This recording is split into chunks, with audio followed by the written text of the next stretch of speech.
Hello Taurus, Sun, Moon, Rising, and Venus signs. Kamusta kayo? Sana po'y nasa mabuti kayong kalagayan. Welcome back po sa Star Tarot. Kung bago kayo rito, welcome din kayo. Thank you sa inyong support. I truly appreciate it. God bless you all. Taurus, paunang mensahe ninyo for today ay Five of Wands in reverse. Ayan. So, this is the end of a conflict. This is the end of hindi pagkakaintindihan, pag-aaway, diskusyon, mga disagreements, no? Ito na yung pagtatapos nito. Ito na yung peace, no? Parating na sa inyo ang kapayapaan. What else? We have Queen of Pentacles. Ayan, napakagandang energy din. Pagdating naman sa money, career, and finances.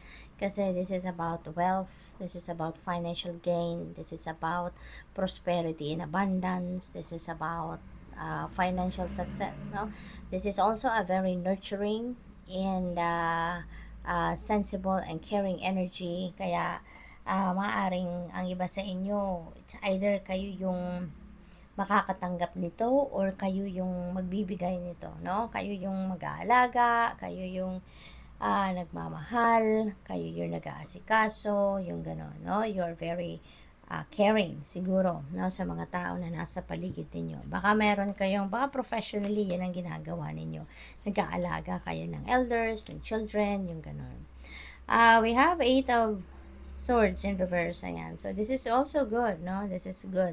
Kasi kung meron kayong mga problema, malalagpasan nyo na yan, mahahanapan nyo na yan ng solusyon. This is also the end of depression, kaya yung mga sadness na yan, no? Mawawala na.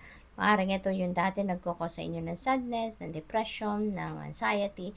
Pero ngayon, that's healing already, no? Mawawala na yan, that will fade away at magiging maluwag na ang inyong pakiramdam, no? Meron na siguro ditong pagbabate, no? May compromise na. Ace of Wands, this is a new beginning energy. Taurus, meron kayong mga bagong may mga opportunity dito na dadating sa inyo that is siguro magbibigay ng pagkakataon sa inyo na yung bang magamit ninyo or ma-express ninyo yung inyong passion, magamit ninyo or ma-express ninyo ang inyong mga talents, mga gifts, yung gano'n, ano?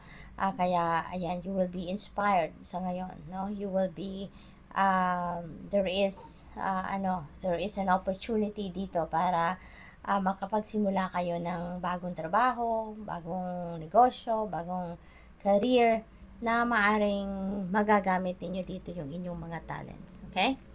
What else? We have strength. Ayan, you may need your inner strength dito. You may need to activate your inner strength sa ngayon, Taurus, no?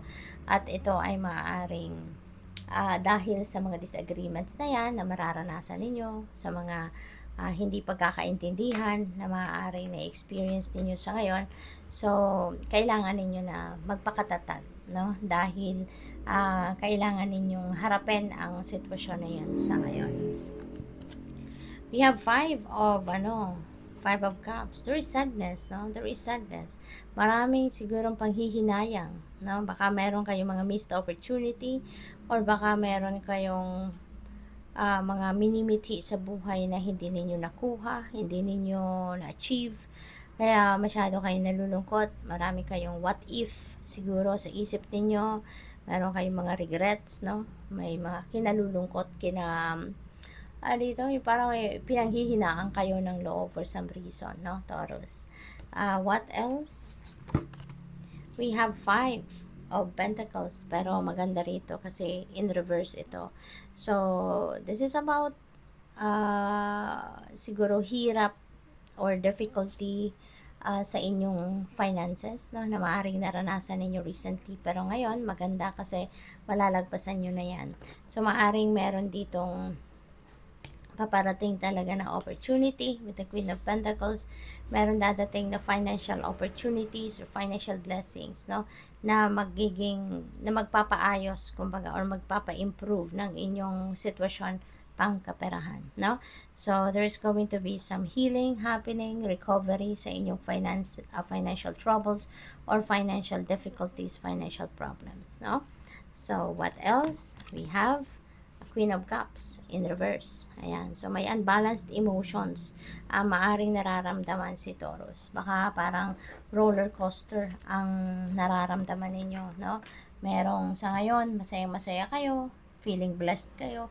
Mamaya, malulungkot kayo, no? Yung mga ganun ba? Kaya, kapit lang, no? Kapit lang, laban lang, at saka dasal lang kayo lagi, Taurus. Pasasaan ba at magiging maayos din ang lahat.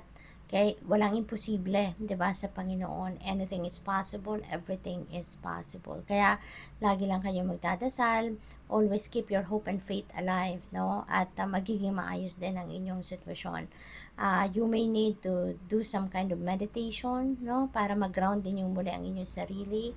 Mag-prayer mode kayo para mag-ground din yung inyong sarili, and with that, magiging mas malinaw ang inyong kaisipan, magiging magaan ang inyong pakiramdam. Okay? So, good luck. Thank you for watching Love and Light. Namaste.